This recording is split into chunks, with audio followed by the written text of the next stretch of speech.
La elección de los jueces quedó en manos de Jaime Malamud. Alfonsín dijo: ocúpense ustedes, pero quiero que todos hayan tenido un cargo durante el proceso para que no me digan que esta es una venganza. Declárase abierto el acto para la realización de la audiencia prevista en el artículo 490 del Código de Justicia Militar. A los jueces los elegí yo y la verdad es que salió muy bien la elección. ¿Jura usted decir la verdad en todo cuanto supiere y fuere preguntado? Sí, juro.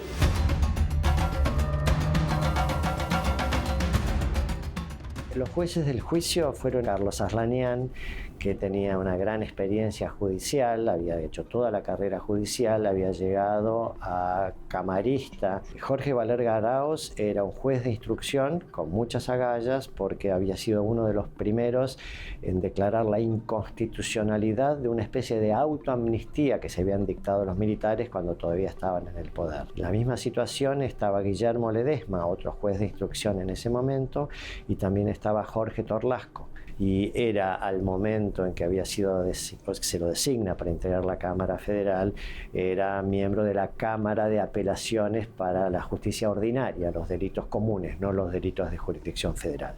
Otro juez designado fue Andrés D'Alessio. Andrés D'Alessio era una persona también con una gran convicción republicana, y Ricardo Gil Lavedra en ese momento estaba ejerciendo la profesión, pero tenía también un pasado judicial muy rico y tenía bastante cercanía en ese momento con este grupo de filósofos, principalmente Jaime Malamud Gotti y Carlos Nino. ¿Existe algún motivo o circunstancia que afecte la imparcialidad de su testimonio y le impida decir la verdad? La última parte de la pregunta me hace pensar que alguno puede dudar de que yo voy a decir la verdad, y hace 2 minutos he prestado juramento.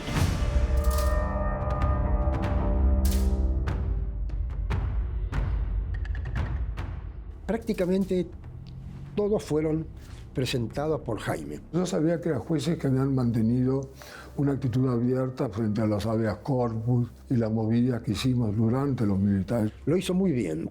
Es un tribunal que actuó ejemplarmente. No le pido un relato detallado, pero que se mencione cuáles eran los procedimientos de tortura. Me ponen en una mesa, me atan y, bueno, proceden a darme lo que ellos se llaman máquina, ¿no?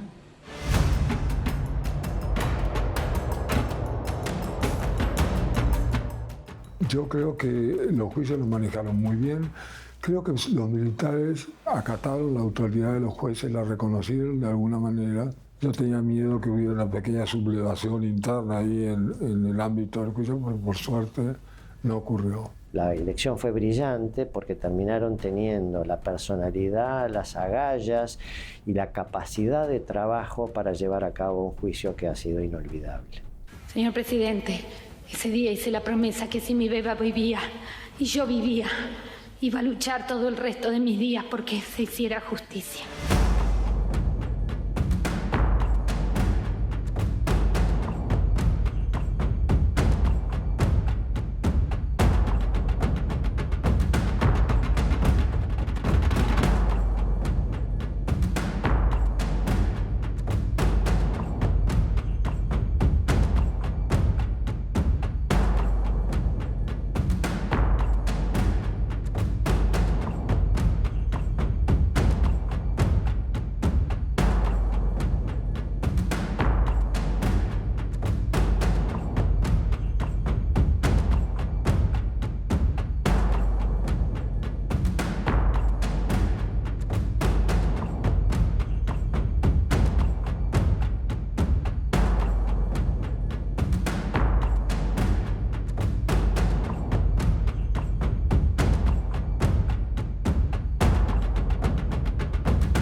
Había una corriente muy fuerte que opinaba que había que dejar atrás el pasado, de modo que no teníamos una opinión favorable. No nos sentimos tampoco acompañados durante el juicio, fueron muy pocos los jueces y funcionarios que fueron a las salas de audiencias, y muchos también los que nos preguntaban si pensábamos que íbamos a llegar al dictado de una sentencia. Era insólito que hubiera un juicio de estas características. Por eso también tengo la anécdota con otro juez amigo, que una semana antes de la audiencia me dijo, ¿en serio van a hacer el juicio ese? Las personas a las que nosotros estábamos juzgando no es que estaban presas, privadas de sus cargos, alejadas por completo del funcionamiento, digamos, castrense, etcétera, sino que estaban de la misma manera en que se encontraban previo a que se produjese la entrega del poder por parte de los militares. Con lo cual, eso y la falta de reconocimiento popular, digamos, es un poco pesado. Los medios eran terribles. La Nación nos sacó 2 o 3 editoriales lapidarias. Clarín tampoco ayudó. Los amigos, ninguno decía, qué bien. La sociedad era escéptica, con razón. Era muy difícil de hacer, tenía un gran costo y requería una gran firmeza moral. Ningún político, salvo Alfonsín, hubiera tenido esa firmeza moral. Entonces, en un comienzo, había un escepticismo total. Yo creo que la sociedad en general descreía que esto hubiera sido tan grave. Era tanto lo que se había padecido en los años 70 por el accionar de Montoneros, Far, etcétera, que la gente, mucha de buena fe, creía que, bueno, las personas que habían desaparecido era porque habían estado metidos en acciones criminales y había hasta cierta exageración respecto de lo que los militares podrían haber hecho. Cuando se dieron cuenta que iba en serio, hubo mucha gente en contra. Yo presencié personalmente gente que detenía a Estracera en tribunales para insultarlo. La Nación, cuando se iniciaba el juicio, publicó un editorial diciendo esto no se puede llevar a cabo. Clarín publicó un editorial diciendo esto va a ser un circo. La Nación publicó una solicitada con más de 5.000 firmas agradeciendo a Videla y las juntas militares los servicios prestados. De manera que la sociedad recién comenzó a tomar una idea seria sobre todo este juicio cuando apareció el informe de la CONADEP. Y ahí se enteraron de todo lo que había pasado y ahí entonces hubo un sentimiento altamente favorable al juicio. Señores, de pie, por favor.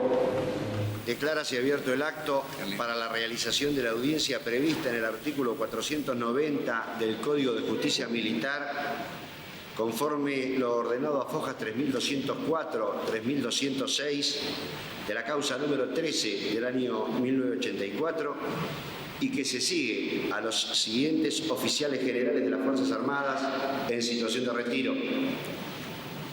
Teniente General Jorge Rafael Videla, Almirante Emilio Eduardo Macera, Brigadier General Orlando Ramón Agosti, Teniente General Roberto Eduardo Viola, Almirante Armando Lambruschini, Brigadier General Omar Domingo Rubens Grafinia, Teniente General Leopoldo Fortunato Galtieri, Almirante Jorge Isaac Anaya, Brigadier General Basilio Arturo Ignacio Lamidoso.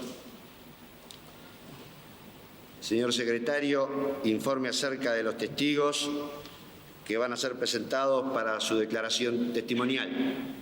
Yo ese día, como mortal común, sentí que eso era un bálsamo para el Estado de Derecho, porque las personas que habían tenido hasta muy pocos meses antes un poder supremo respecto de todos los derechos, seguridades y libertades de todos nosotros, enfrentaban por primera vez un tribunal civil frente al cual iban a tener que rendir cuenta de sus actos.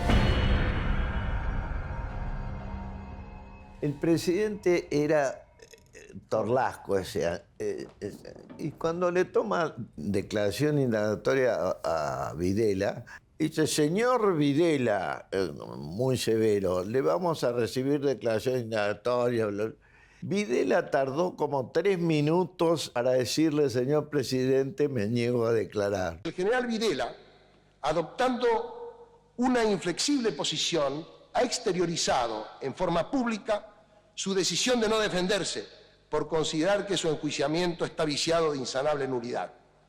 Empero, me ha impartido una sola recomendación que obliga a esta defensa: no desviar en sus subordinados las imputaciones que se le formulen. Este proceso, señor presidente, fue precedido y es acompañado de una intensa campaña tendiente a descalificar la guerra desatada en la nación por el terrorismo, incidiendo en forma negativa sobre el accionar de las Fuerzas Armadas. Estoy orgulloso de haber sido uno de los comandantes y me honro con esos blasones. Mucho más cuando veo que sigo acompañado. Dios solo sabe los injustos que son las imputaciones que arbitrariamente se me han formulado. Si algún error me falta he cometido, ya Él se encargó de perdonar. Eso me basta. No he venido a defenderme. Nadie tiene que defenderse por haber ganado una guerra justa. Y la guerra contra el terrorismo subversivo fue una guerra justa. Sin embargo, yo estoy aquí, procesado, porque ganamos esa guerra justa. Si lo hubiéramos perdido, ni ustedes ni nosotros estaríamos acá. Pero estamos aquí porque ganamos la guerra de las armas y porque perdimos la guerra psicológica. Lo único que yo sé es que aquí hubo una guerra entre las fuerzas legales, donde si hubo excesos fueron desbordes excepcionales, y el terrorismo subversivo, donde el exceso era la norma. El otro día, revisando papeles en el estudio, encontré la cédula de notificación de la sentencia a Macera. Y la cédula es la cédula judicial común que le notifica el resultado de la sentencia, y del otro lado se notifica Macera y escribe a los señores jueces que el cielo los juzgue y Dios los perdone. Firmado Macera con la firma de él. Esa era la personalidad de él.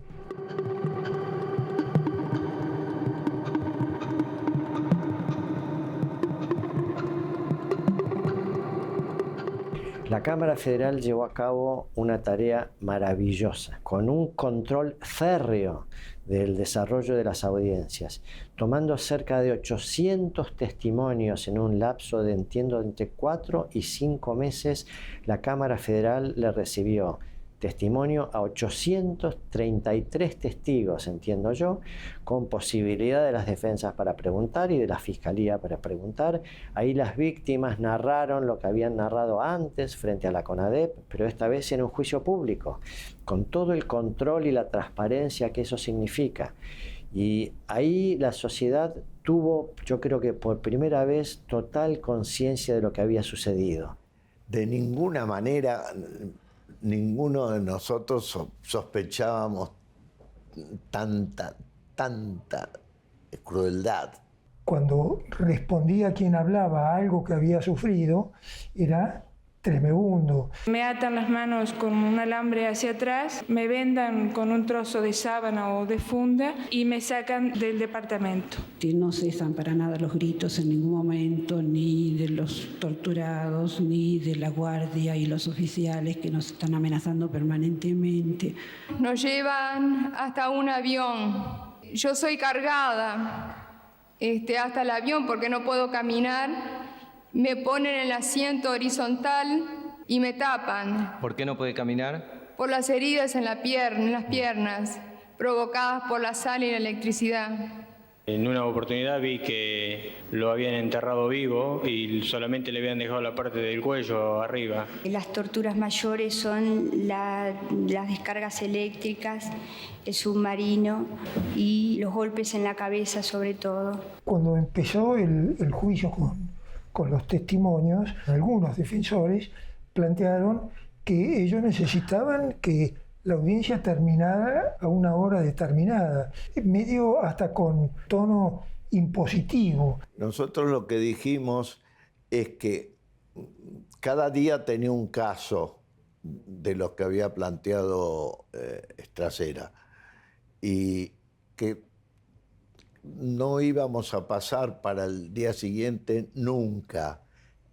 Termináramos a la hora que termináramos, para que no se hiciera una bola de nieve y no terminara nunca. Y así se hizo. La primera mujer que le tomé yo, le hicieron tener un hijo en un Ford Falcon. Fue el primer testigo de cautiverio. Me subieron al auto y salimos de la comisaría Quinta. Yo iba acostada en el auto, vendada, los ojos vendados y con las manos atadas atrás.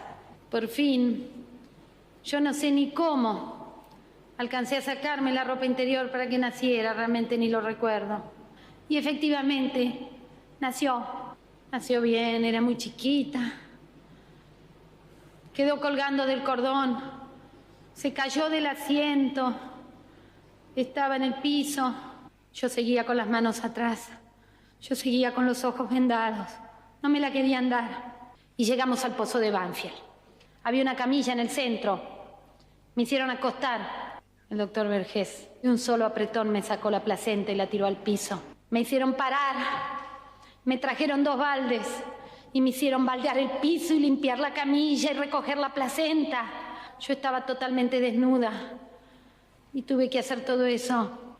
Recién ahí, cuando había limpiado todo, había baldeado, había pasado el trapo, me dejaron agarrar mi beba y lavarla con agua fría. Realmente pensé que no iba a salir nunca más de allí. Siempre recuerdo el caso de la familia Avellaneda, que va una patota a buscar a un señor Avellaneda en un barrio porque era integrante del Partido Comunista, era afiliado al Partido Comunista. Le avisan que ha entrado al barrio esta patota y él se escapa por los techos. Al no encontrarlo, se llevan preso a la mujer y al hijo. El hijo se llamaba Floreal. ¿Fue privada usted, señora, de su libertad? Sí, señor. ¿Puede relatar al tribunal todas las circunstancias en que ello ocurrió? Me acuestan en una cama de flejes, de elásticos. Ahí me atan de pie y mano y me hacen subir la ropa para arriba y bajar los pantalones y ahí me empezaron a echar agua y torturarme terriblemente. Me sacan de ahí después de la tortura y me llevan a un pasillo. Y ahí fui a donde me encuentro otra vez con mi hijo, donde me dice: mami, decí por favor que papi se escapó.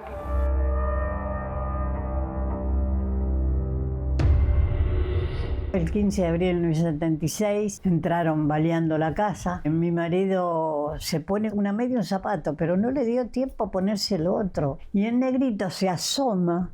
Papá, me voy con vos. Le dijo, no, quédate, le dijo él. Como se le escapó por los techos, imagínate, en represalia nos llevaron a los 2. Y nos llevan a la comisaría de Villa Martelli. A mí me ataron en una canilla, en el baño. Y al negrito, mientras tanto, lo torturaban a él con la música, todo lo que da, para que yo no escuchara. Y en un momento a él lo sacan y me dice, mami, decí que papi se escapó. Esa es la última vez que lo vi. El negrito, justo el 14 de mayo del mismo año, o sea que al mes del secuestro, el negrito aparece por los vuelos de la muerte en el Uruguay. Volvemos al ámbito del juicio oral y público. El juicio a los comandantes en jefe del proceso de reorganización nacional. Durante prácticamente toda la semana, la sala estuvo cubierta a pleno, por lo menos en el inicio de cada una de las sesiones.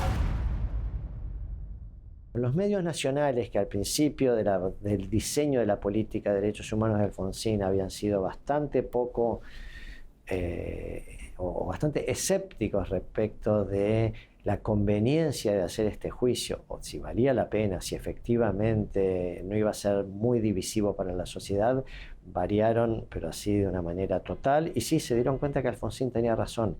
Empezaron a cubrir las audiencias, empezaron a aparecer los testimonios narrados al día siguiente en los diarios. El grado de interés que suscitaron las audiencias fue enorme. Quizá, como suele ocurrir, quienes más se habían callado fueron los que más gritaron después, ¿no? Pasó en todos lados, también pasó en el periodismo, ¿no? Después todos eran campeones de descubrir las atrocidades que habían pasado. Disponíamos de muy pocos medios. Los únicos medios realmente importantes que he tenido son los humanos. Ya desde primero contar con la colaboración del doctor Moreno Campo como fiscal adjunto fue muy importante. Y luego entre los dos seleccionamos el personal. Fue un trabajo de equipo y un equipo extraordinario. Y que los obtuvimos sacándolos, robándolos, diría yo, de otras dependencias judiciales. También Estracera tenía que reunir las mismas condiciones que los integrantes del tribunal. También fue elegido por Jaime y también fue bien elegido por Jaime. Estracera me gustaba mucho, fue buena que Moreno Campo fuera el fiscal adjunto. Yo creo que los dos se habían en algún punto jugado en algún momento para facilitarnos las actividades humanistas. Estracera tenía las agallas, tenía la personalidad y la convicción de que este era el juicio de su vida y de la vida de la República. Estracera tenía enormes facultades histriónicas.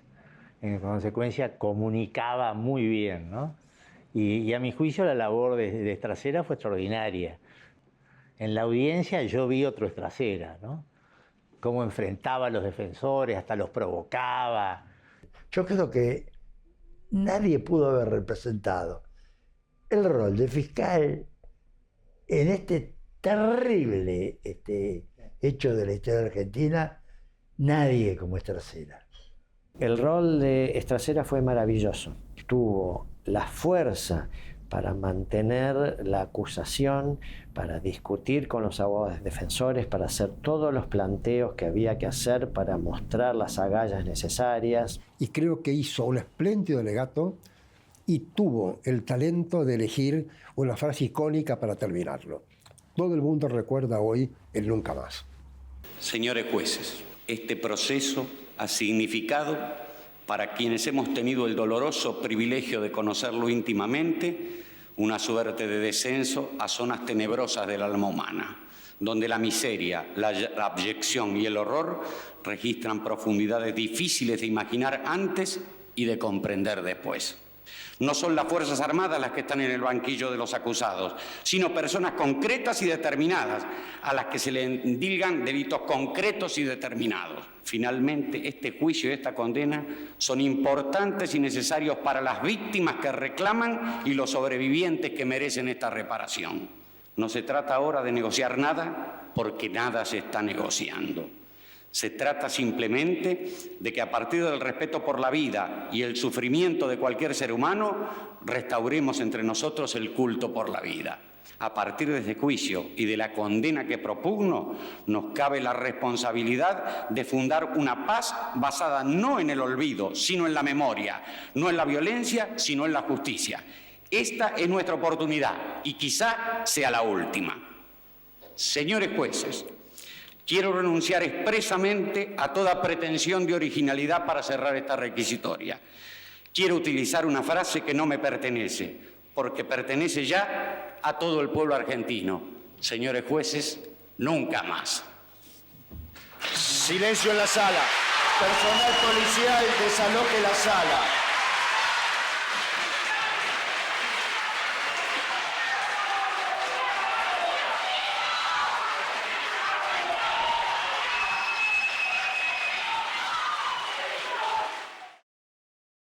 La sentencia fue como un rompecabezas. Delineaba un rompecabezas en la cual se fueron armando las piezas. Obviamente, las distintas piezas habían circulado por por todo. Ese también fue un trabajo enorme de organización. Pero, bueno, salvo las discusiones finales, íbamos discutiendo cada una de estas piezas, ¿no? Estaba tan claro la responsabilidad de las fuerzas del ejército, que tenía la responsabilidad primaria de la conducción de la lucha contra la subversión, etc.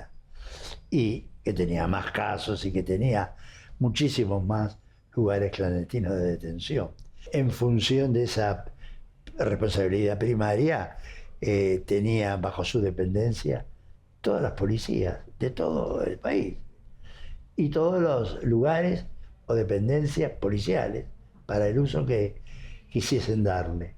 En consecuencia, era claro que para nosotros, con la calificación, si se trataba de un homicidio calificado, con doble agravante, ¿quién puede ponerle una pena que no sea la reclusión perpetua? Después teníamos la situación de Macera, que bueno, a ver. Tenía todos los números. Tenía todo, absolutamente todo. Sí. Y después quedaba la materia de la polémica, que fue Fuerza Aérea, que se distinguía notablemente del resto de los demás. Primero y principal, porque a la época en que nosotros llevamos adelante el juicio, no habíamos encontrado ningún hecho, ningún homicidio, ningún hecho que tuviese la gravedad suficiente como para ir con una pena elevada. El episodio que estudiamos y juzgamos fue el de la mansión Seré, que fue muy interesante la manera en que ellos tenían alojados unos presos que se escaparon, y está ese testimonio extraordinario de Tamburrini. A partir de entonces, yo diría fin de febrero, principio de marzo, comenzó a gestarse en nosotros la idea de buscar una alternativa. Yo diría que no fue decisión heroica, yo diría que fue imposibilidad de continuar en esas condiciones. Intentamos buscar un final a esta situación y un intento de fuga parecía ser el final a esta situación, aun cuando no tuviera éxito. Las absoluciones estuvimos todos de acuerdo porque no tenían hechos en su época. Lo que fue difícil fue la graduación de las penas, porque a las corridas hicimos la sentencia y nos faltaban las penas. Y el domingo 8 de diciembre a la mañana nos reunimos para poner las penas. 22.000 cuestiones de hecho hicimos. Primero y principal había que seleccionarla, pero después había que escribir. Tuvimos que buscar por todo el Palacio de Justicia, acudiendo jueces y fiscales amigos, que nos prestasen dactilógrafas, máquinas de escribir. Cuando nos planteamos la cuestión, que debe haber sido a mediados de noviembre o no sé, o próximo, no me acuerdo cuán próximo a la sentencia, lo discutimos, porque me acuerdo que Andrés D'Alessio decía, bueno, es imposible, no tenemos tiempo, ¿cómo va a ser 22.000 cuestiones de hecho? Y Carlitos y Jorge se ofrecieron. No hay problema, dije Carlitos, lo hacemos. Sí, me hizo una apuesta, Andrés. Una comida. Una comida. Y salieron ellos a hacer todo esto que está haciendo Carlos, a reclutar dactilógrafos y tanto. Y Andrés, que desconfiaba, cada tanto preguntaba, ¿cómo va eso? Perfecto, le decía nada. Y no habíamos empezado. En un momento, Andrés nos dice, son 20.000 o 20 y tantas mil. ¿Cuánto va? Carlitos le dice muy serio, la mitad. No teníamos ni una.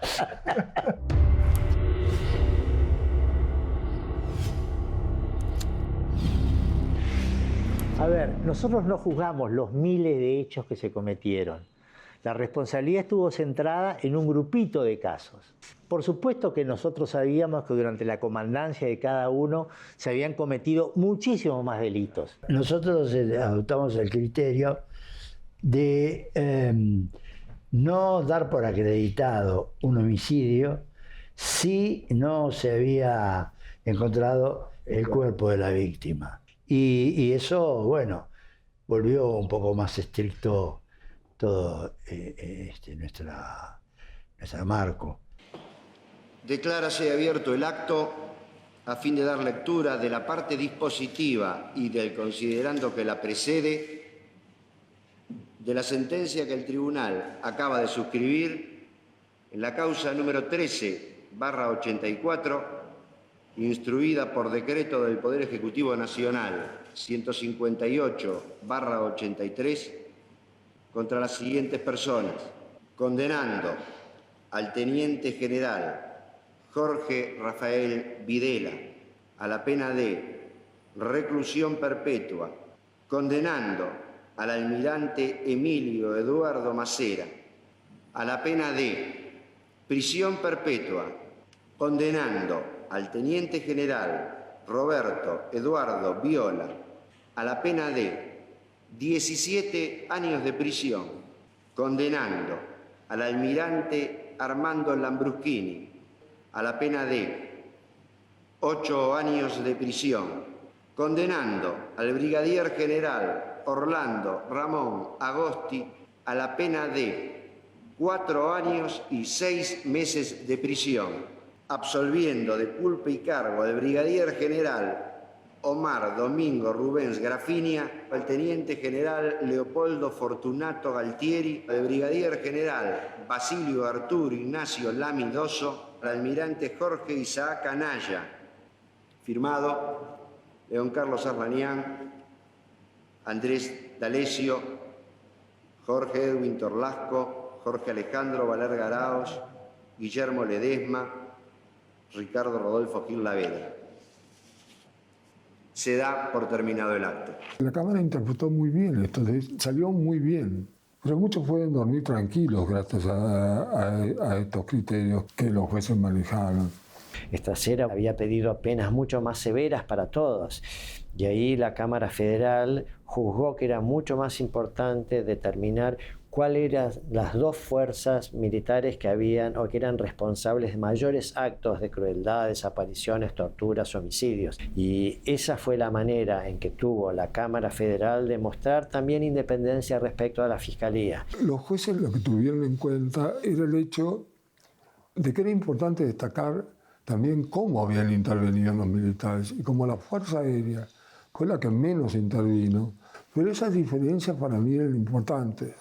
No era decir, bueno, tuvieron el gobierno militar, que sé cuánto, cadena perpetua a todos, o 20 o 30 años a todos. Y llegaron a una sentencia que fue justa y, ¿por qué podemos decir con convicción? Fue justa. Pues no dejó satisfecha a mucha gente. Cuando deja satisfecho a todos, es muy raro. Cuando no deja satisfecho a nadie también. Pero acá tenemos gente que dice tendría que haber habido más condenas a reclusión perpetua. Y otra gente que dice no. Tendríamos que haber declarado a todos inocentes. Perfecto. Lograron exactamente el justo medio de la justicia. Hubo reclusión perpetua y hubo condenas a 4 años y hubo absoluciones. La Cámara actuó con absoluta imparcialidad. Yo creo que la sociedad que había empezado a tomar en cuenta que efectivamente el terrorismo de Estado había existido, tomó en cuenta también que esas condenas paradigmáticas eran necesarias y que lo que había hecho la Cámara Federal merecía apoyo.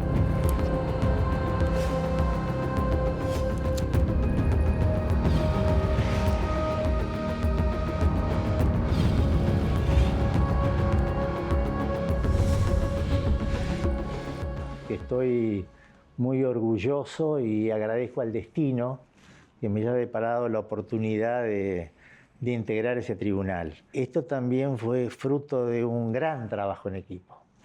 Esto no hubiera sido posible si no hubiera sido a través del trabajo conjunto. Por lo tanto, estoy orgulloso de haber integrado el tribunal y de haber tenido estos compañeros. Yo creo que el juicio tuvo una notable incidencia en estos 42 años de democracia, y por otro lado, el juicio con el dictado de la sentencia llevó a que no se discutiera más en la Argentina si los hechos se habían cometido o no. Yo creo que es muy difícil que pudiese haberse hecho un juicio en condiciones mejores de las que las hicimos nosotros. Porque todos esos temores que nosotros teníamos en el sentido de una opinión pública refractaria, etcétera, una desconfianza colectiva, todo eso desapareció y obtuvimos inmediatamente, a partir del acto mismo de la sentencia, obtuvimos una inmediata validación de lo que habíamos hecho y de la sentencia. Así que estoy muy orgulloso y satisfecho de todo lo que hemos hecho.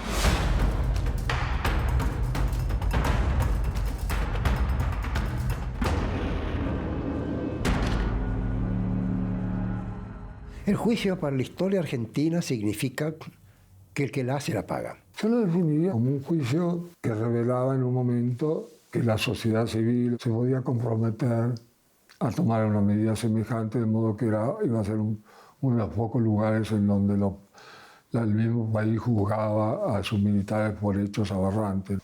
Así que bueno, eso era motivo de cierto orgullo, alegría. El valor de haber sido el mejor regalo que pudo hacer el gobierno argentino con este juicio y con la investigación del CONADEP a lo que es la historia de los derechos humanos del mundo. Es muy, muy importante dejar en claro que no hubo una negociación. En otros países estas comisiones actuaron negociando con quienes entregaban el poder. Este caso es la única en el mundo que fue sin negociación alguna, que fue basada estrictamente en la investigación y en la justicia, sin acordar. No fue tampoco una tarea de reconciliación social sobre bases de acuerdo, sino sobre la verdad y la justicia. Argentina fue el primer país de llevar a cabo un juicio de esta magnitud y de sentar las bases de un Estado de Derecho. El presidente tenía realmente muy, muy claro lo que se quería hacer, es decir, contribuir a que hoy sigamos en democracia. Creo que por primera vez empezaron a ver que un gobierno estaba cumpliendo con lo que había dicho y se estaban concretando las cosas, así que me parece que eso recibió un acompañamiento enorme y que sirve para que ese nunca más hoy siga vigente, ¿no? Fue el modo en que se consiguió lo que se buscaba, que era ponerle fin a muchos años de inestabilidad institucional. También hay que ponerlo como un enorme mérito del presidente Alfonsín, de que eso no haya sido visto como un logro de una persona o de un partido político, sino que el gran desafío en este momento del presidente, esa gran visión, que esto sea considerado un logro de todos los argentinos.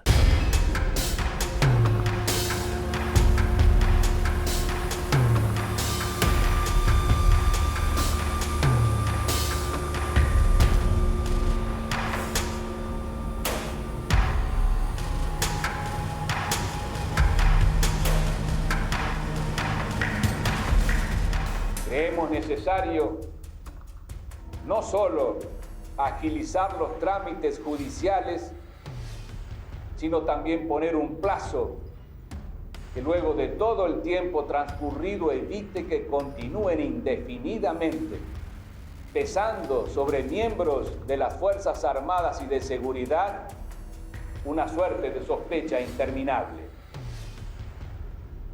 Es así que estamos enviando al Congreso de la Nación, para su tratamiento en sesiones extraordinarias, un proyecto de ley que contempla un plazo de extinción de la acción penal que permita en el menor tiempo razonable liberar de sospechas a quienes a más de 3 años de iniciadas las investigaciones no hayan sido considerados formalmente sospechosos por los jueces, al par de que se procura también, como dije antes, acelerar esos procesos.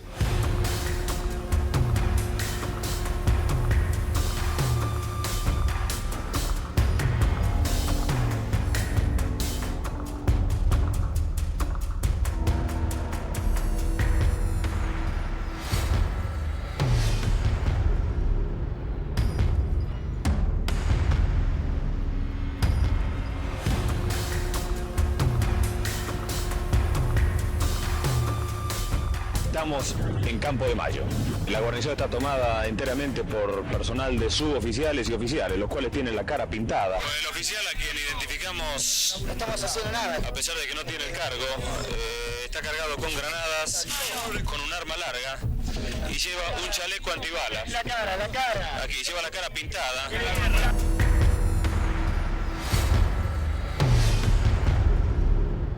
Este grupo no es un grupo golpista. Fue la única solución que teníamos para llamar la atención. Metros hacia adentro están justamente las tropas pertrechadas y fuertemente armadas, y esto podría terminar en algo realmente complicado.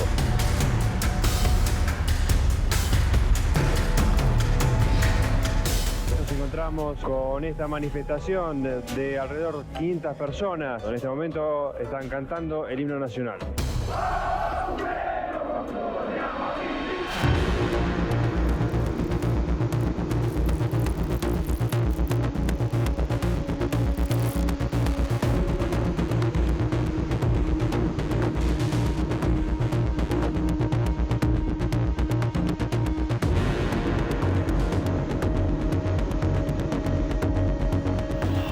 Compatriotas, felices Pascuas.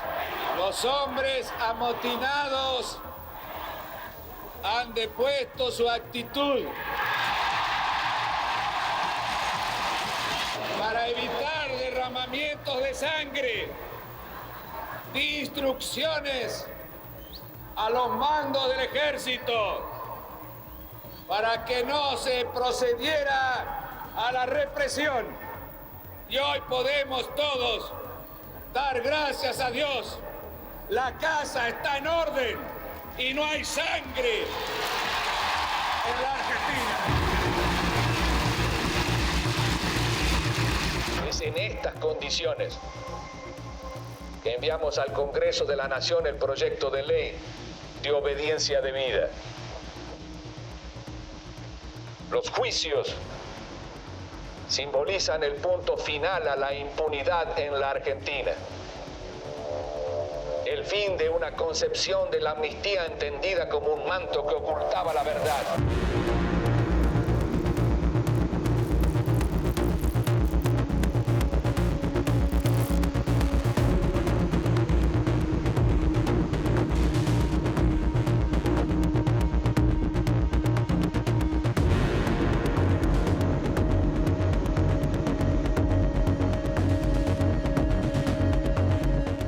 He firmado los decretos que llevan los números 1002, 1004 y 1005, donde indulto a muchos militares y muchos civiles para que empecemos a reconstruir la patria en paz, en libertad y en justicia.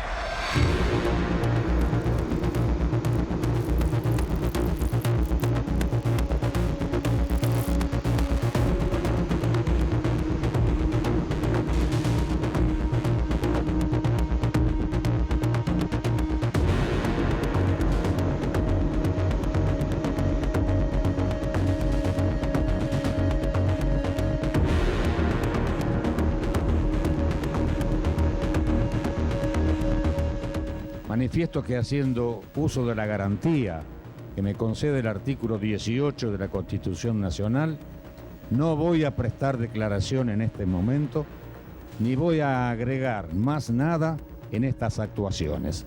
Es todo, señor presidente.